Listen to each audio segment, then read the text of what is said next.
Mumbai, India. A jewel of the East that's opened its doors to welcome the West. There's an intoxicating mixture of old and new.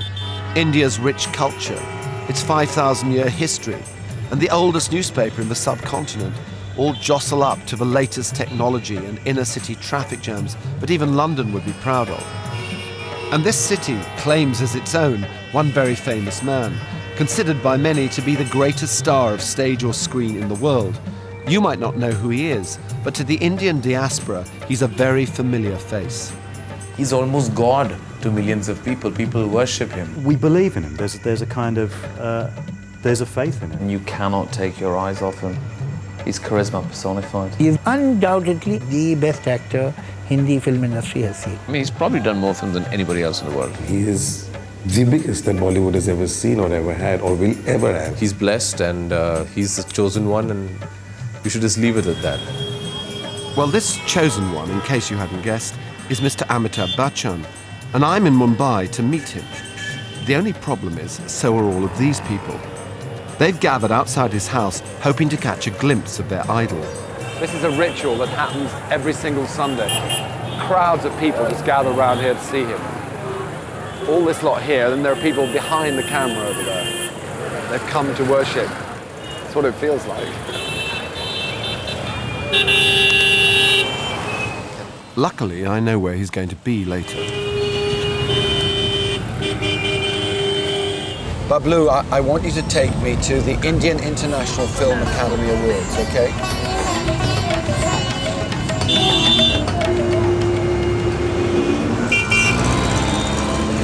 It's very, very hot, but I'm not in Mumbai. I'm in Sheffield. Yes, that's Sheffield, Yorkshire. Do you know Amitabh Bachchan? Yep. Do you know him? I've seen his films. You can call him the godfather of Bollywood. I'm hoping to see him today.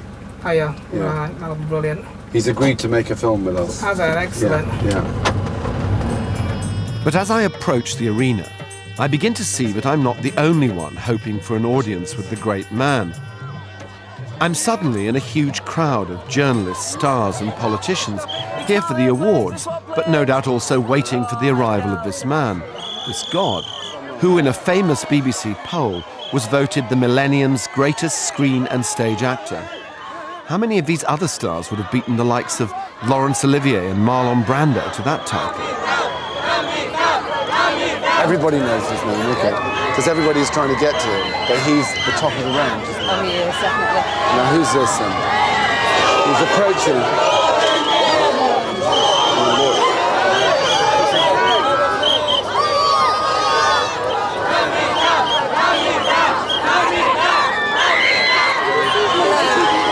How are you? Nice to see you. Very pleased to meet you. Yeah, to see you again.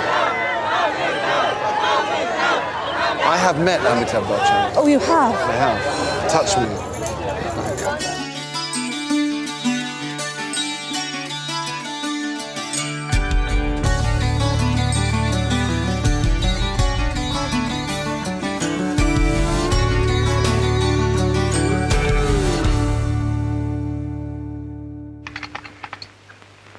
वो sir ये पैर चलो जय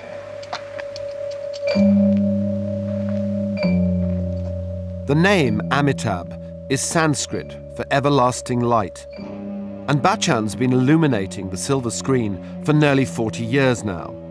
He's undoubtedly the biggest star India's ever produced.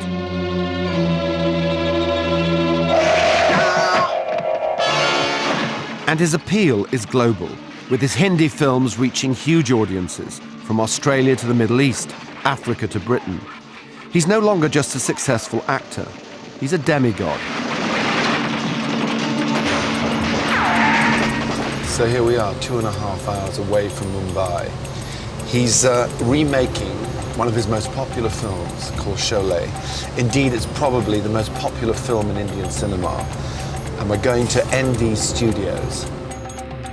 ND is one of a half-dozen film studios around Mumbai.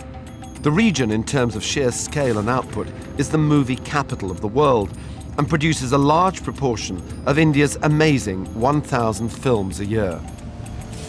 This is Sholay country. Over there is the railway line where they did the famous chase sequence at the beginning of the film.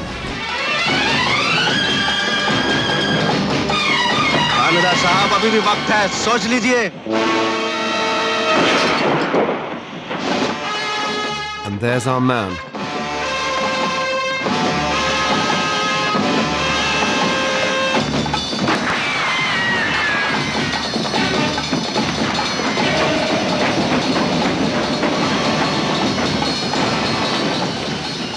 "32 years on, in this remake of Amitabh's most famous film, he's no longer the train-jumping hero, Jay.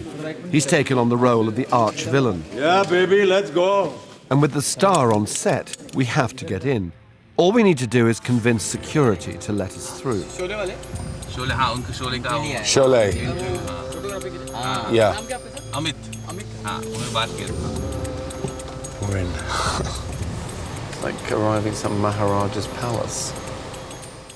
Little glimpses of statuettes and court dogs.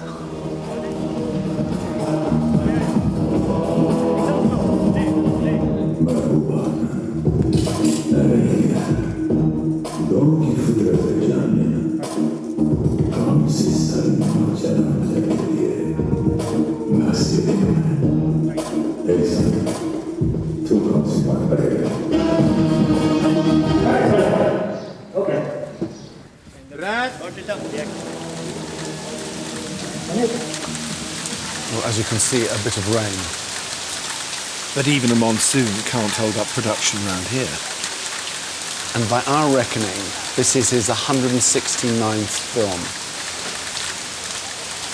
Okay, I'm going to make a dash for it.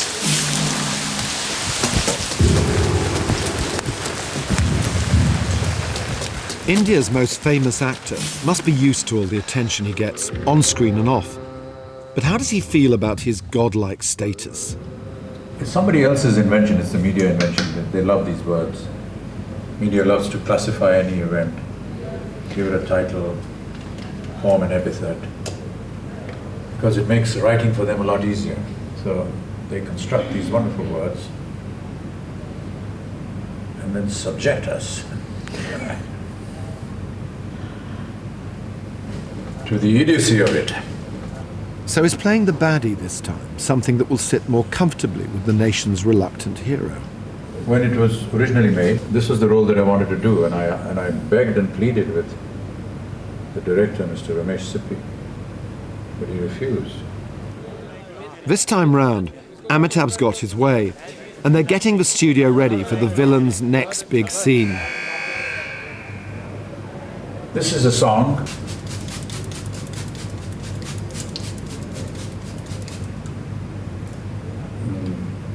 a piece of entertainment for Gabbar by either his colleague or his compatriot or his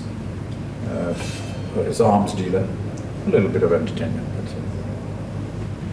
But with nearly 4 decades of acting behind him, does going on set still make him nervous? Very. Butterflies in the stomach, shaking legs, all that. I'm not so sure many would believe that. He looks pretty calm.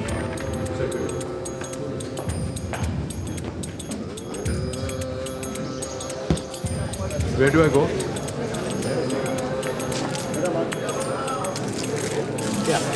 पीछे shawl दो, पीछे shawl रखो।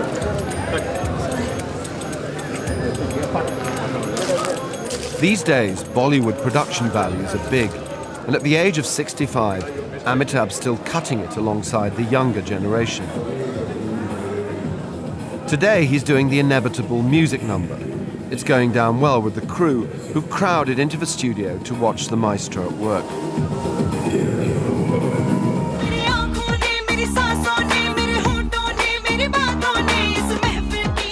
Indian cinema has changed considerably in the 3 decades since Bachchan's original Sholay was made, but at its core, it's still fundamentally escapist, a style which has left it open to criticism from the West.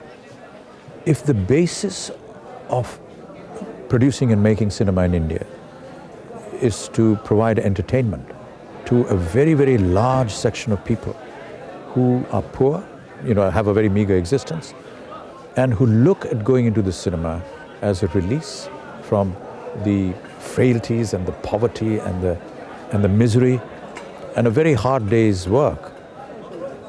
Why would they want to come in and see a film on their own lives? They would want to see something that is larger than life, that is escapist in nature, that has a lot of song and dance and music, and almost entirely different from their own very hard existence.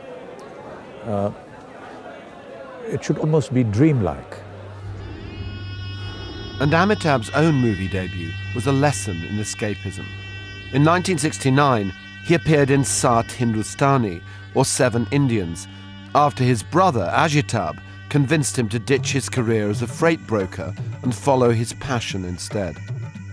When he started, nobody gave him a chance of becoming a star. He was tall, 6'3", very tall for an Indian. He looked wrong. He was too dark. There is inherent racism in India about the colour of your skin still. And his voice was too low. He didn't really have those matinee idol looks which had dominated in Indian cinema across the 60s and early 70s. The young actor also had to get round expectations that people had of him, being the son of a celebrated Hindi poet, Amitabh Bachchan. His lyrical poems have had a lasting effect on the nation and on Amitabh. कितने ही मेरे पांव पड़े ऊंचे नीचे प्रतिपल वह मेरे पास चली ही आती है मुझ पर विधि का एहसान बहुत सी बातों का पर मैं कृतज्ञ उसका इस पर सबसे ज्यादा. A fiercely intellectual and traditional man, Amitabh Bachchan had hoped his son would be a teacher.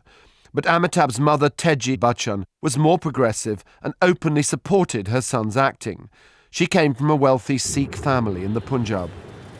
As is the tradition in India, the Bachchan seniors came to live with Amitabh and his own family in this house in Mumbai, carefully guarded from the outside world. Mr. Bachchan? Yeah.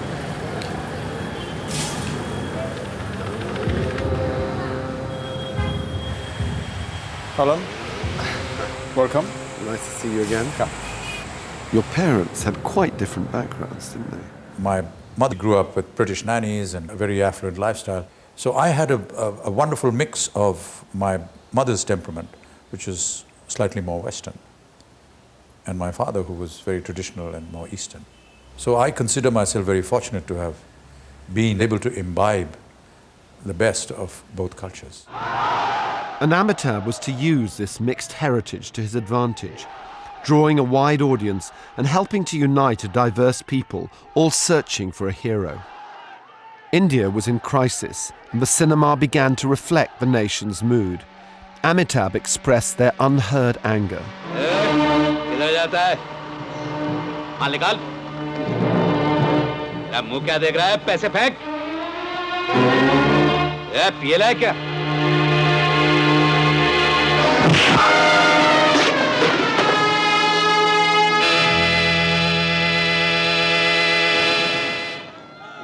India's pre-independence dreams had been shattered and the country was in turmoil. A series of events devastated the nation. The war with Pakistan in 1971, droughts which were widespread and severe, and a world energy crisis that led to food shortages and spiralling inflation. Prime Minister Indira Gandhi was in office, but had been accused of corrupt election practices. By 1975, she was found guilty, and the public outcry led to India's now famous state of emergency. And remember the enormous horror that I felt, and that many people felt, at the suspension of democracy and the many assaults on civil rights and even physical assaults on people, forced vasectomies and so on. So there was a kind of traumatic effect in a country which genuinely values its democratic freedoms, that those freedoms should be, first of all, suspended at all, and secondly, suspended by the daughter of Jawaharlal Nehru, and it was very, very shocking. It was at this troubled time that Amitabh Bachchan came to the nation's attention. The people needed a hero, someone embodying the anger they felt at the state of their nation. विजय देखो कितने अच्छे कमरे की तस्वीर है। ये पर्दे देखो कितने अच्छे हैं ना?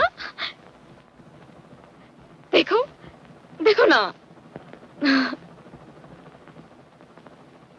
देखा, हम अपने घर में वैसे ही खूबसूरत पर्दे लगवाएंगे और मैं ये जानने की कोशिश भी नहीं करूंगा कि इन पर्दों की दूसरी तरफ दुनिया में क्या हो रहा है। बाहर, हमारे खूबसूरत घर के बाहर लोग मरते हैं तो मरते रहे। मैं वादा करता हूं माला, अगर उनकी चीखें मेरे कानों तक पहुंची तो मैं अपने कान बंद कर लूंगा, तुम्हारे बालों में अपना चेहरा छुपा लूंगा, मैं तुम्हारी खूबसूरत आंखों में झांकूंगा। Released in 1973, Bachchan's critically acclaimed film Zanjeer was heralded as the first to include his angry young man persona, and it shot him to stardom. The angry young man was actually a representation of somebody that the audience needed to stand against what they foresaw is the blocks and the corruptions in the system and the loss of roots, which was the final realization that India isn't that great country that you think of. India is full of tragedy. India is full of corruption. Politics hadn't delivered basically since partition. So there was a kind of anger, there was a kind of youthful anger, and he embodied that. But also, you know, he was not just a phenomenal actor and a great screen presence and a fantastic voice. I think he became very emblematic at that point. The scriptwriting team, Salim Khan and Javed Akhtar, didn't realize they'd created such a formidable hero. He was the ordinary man who had extraordinary courage, and the ordinary man identified with him. A hero who was going to take on this entire system single-handedly looked very courageous and brave. So film after that depicted various manifestations of the same character. What he did, and what he will probably never take credit for, was because of the brilliance of his craft, was able to bring layers to the parts that perhaps weren't there in the writing. And Amitabh's characters, even the more political ones, were often driven by traditional Indian themes of family and belonging, especially a son's love for his mother. In the film Diwar, Amitabh's smuggler character Vijay argues with his police officer brother. तुम्हारे उसूल, तुम्हारे आदर्श, किस काम के हैं तुम्हारे उसूल? तुम्हारे सारे उसूलों को गूंद कर एक वक्त की रोटी नहीं बनाई जा सकती रवि। जिन आदर्शों के लिए तुम अपनी जिंदगी पर खेलने के लिए तैयार हो, क्या दिया उन आदर्शों ने? एक 400-500 रुपए की पुलिस की नौकरी, एक किराए का क्वार्टर, एक ड्यूटी की जीप, 2 जोड़ी खाकी वर्दी। देखो, देखो, ये वही मैं हूं और ये वही तुम हो। हम दोनों एक साथ इस फुटपाथ से उठे थे, लेकिन आज तुम कहां रह गए और मैं कहां गया? आज मेरे पास बिल्डिंगें हैं, प्रॉपर्टी है, बैंक बैलेंस है, बंगला है, गाड़ी है, क्या है तुम्हारे पास? मेरे पास मां है। That became a cliche in Hindi cinema. It was kind of one became a smuggler, one became a policeman. You know, and the treasure which both of them value most is their mother. And that was the whole kind of aspect of the Indian thing, the Indian instinct being played out was the mother, the worship of the mother, the goddess figure. And it's the love of his ailing mother that brings Vijay to the temple at the end of the film.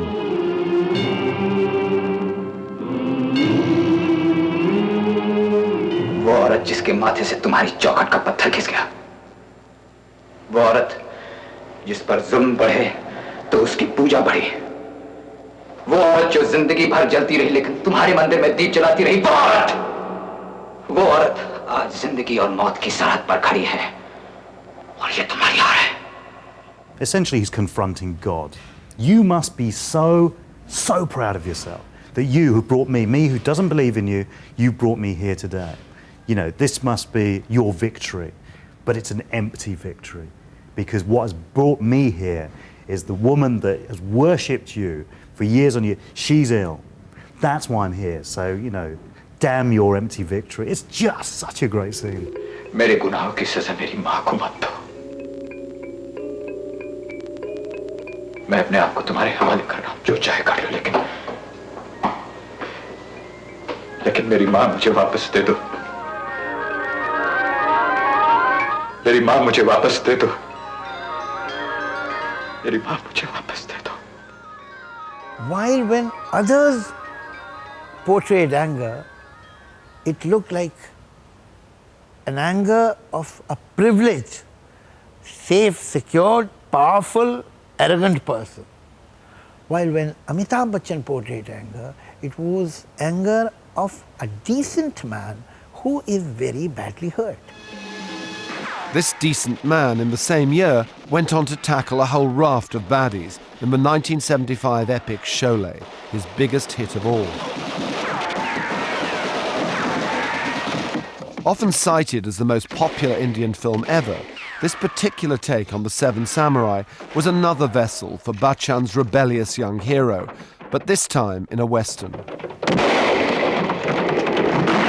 And I still think it's a great movie. Like any other Indian, I've grown up on Sholay. The action was totally unprecedented. This level of action was something that the lover boys of Indian cinema couldn't pull off. But Amitabh could. It's the worst baddie. It's the best friendship. It's the most passionate love that can never be felt. And also some really funny scenes, some lovely touching scenes, some great songs. ये दोस्ती हम नहीं तोड़ेंगे तोड़ेंगे दम मगर तेरा साथ ना छोड़ेंगे. My mother made me and my elder brother learn the central song in Sholay, a song called Ye Dosti, which translates as this friendship. Ye Dosti हम नहीं तोड़ेंगे तोड़ेंगे दम मगर तेरा साथ ना छोड़ेंगे. And so on. And so on. Damagar means what? I don't really know what that bit means. I know what some of the bits mean. This is the interesting thing. My mum's reason for making us learn the songs was an attempt to teach us Hindi, which is great, except we spoke Punjabi in our house. At the time Sholay was made, Amitabh's co-star, Dharmendra, was a huge box office attraction. The pair quickly became the Newman and Redford of Indian cinema. It was a big fun when we were shooting the whole of picture. It was the most lovely days. We lived like a family, 2 months. Amit used to always travel with me in my car. I think it was fixed by the producer. He's a very witty person.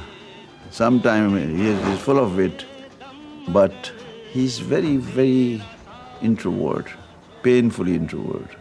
I had an urge in me that he should become my very, very close bosom friend, but we couldn't reach that stage.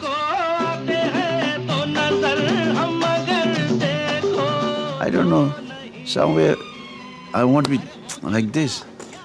It means this. One day I am sure I'll win because I know how to love, how to make people start loving me. One day he will. Still there is time. Although the film was an initial flop in its first week, it then ran for 5 years and was a phenomenal international hit.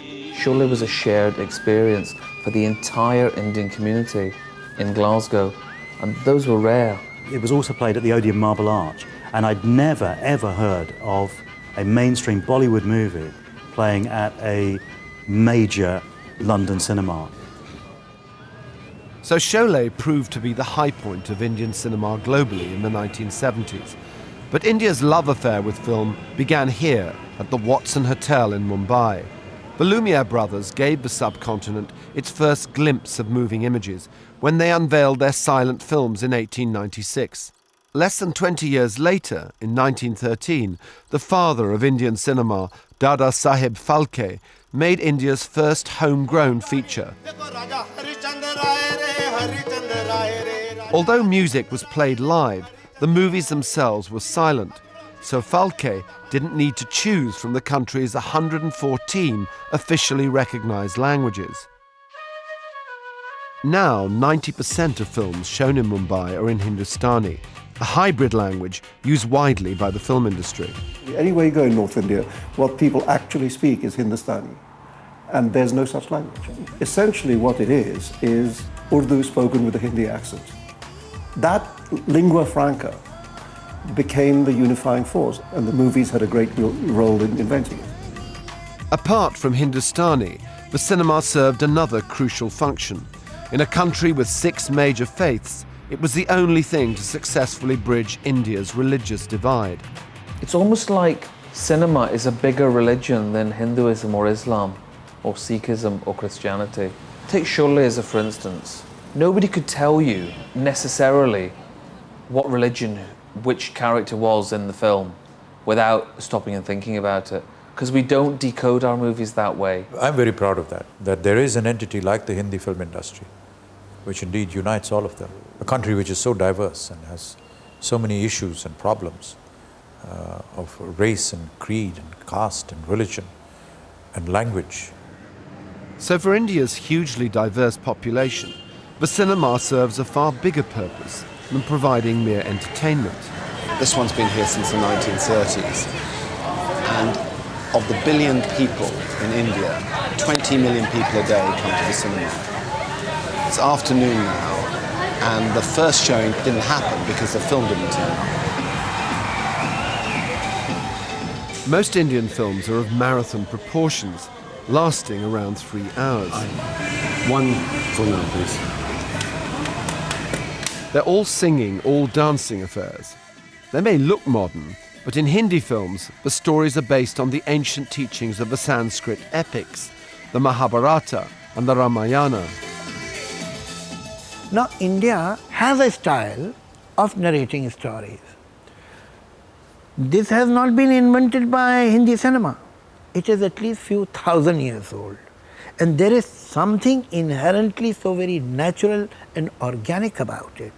Indian cinema came out of a thing called Nautanki. Nautanki was a village folk form. A village folk art form. So these troops would go from village to village and perform, and so they'd have a little bit of stories. All the stories were the same, but there would be different actors. They have a little song, a little dance, a little comedy, a little tragedy, and so you have like a wholesome variety entertainment. And the Indian cinema adapted to the Nautanki. In the nation's first films, the references to the miracles of Indian mythology were all too clear, and the epics remain the cornerstone of storytelling even today. They're all multi-strand narrations. I mean, just about all popular film in India has 4 or 5 storylines interweaving. You could compare it to Elizabethan drama. Consider, for example, Hamlet. You've got a love story, a ghost story, a political story, and a fallen-out comedy in the same play immediately. Scenes 1, 2, 3, 4. All human life is there. By the 1940s, epic storytelling and romance were still high on the agenda, but the political climate in India was changing, and audiences sometimes wanted a little more reality. British censorship blocked any nationalist ideals, but the 1943 film Kismet, with its Go Away Foreigners song, ran in cinemas for 2 years.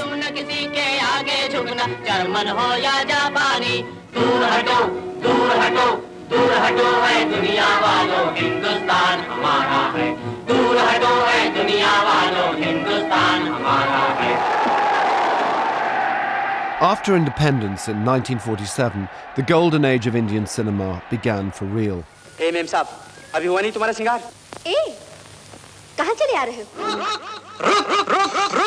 Stars of the 50s and 60s were glamorous, elegant and heroic, and their films embodied all the hopes and dreams of the fragile new nation.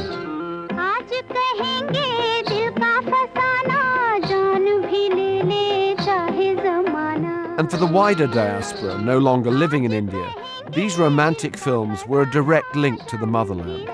After family and family gatherings, it was probably the biggest cultural injection that we got was Indian cinema. On Sundays, the Western cinema was given over to Bollywood double bills. So our Sundays were the temple in the morning to be holy and seek forgiveness for the stuff